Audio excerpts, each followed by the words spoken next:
बेमौसम बारिश और ओलावृष्टि से फसलें खराब हुई है। ऐसे में अब मुआवजे को लेकर उप मुख्यमंत्री दुष्यंत चौटाला ने कहा कि किसानों को 100% फसल खराब पर 15,000 रूपए प्रति एकड़, 75% पर 12,000 रूपए प्रति एकड़ और 75% से कम पर 9,000 रूपए का मुआवजा मिलेगा।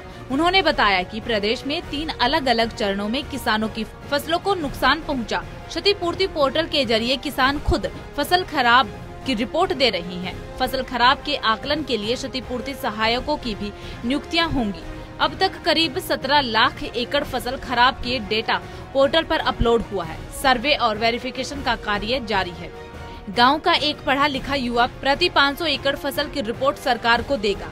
उन्होंने स्पष्ट किया कि आज और कल के लिए ही क्षतिपूर्ति पोर्टल ओपन है और बचे किसान अपनी फसल खराब की रिपोर्ट जल्द पोर्टल पर डालें।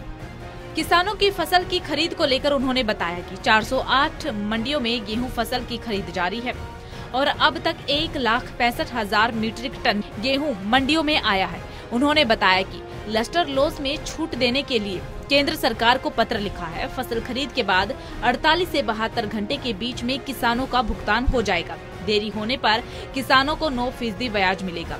राजस्व विभाग के बारे में उन्होंने बताया कि प्रदेश के सभी 6,260 गांवों को लाल डोरा मुक्त करने के लिए मैपिंग कार्य पूरा हुआ है। उन्होंने ये भी बताया कि 25,14,500 प्रॉपर्टी आईडी बनाई जा चुकी है। इसमें से करीब 24 लाख आईडी को लाल डोरा मुक्त किया है और 31 दिसंबर 2023 तक हरियाणा पूर्ण तौर पर लाल डोरा मुक्त प्रदेश बन जाएगा।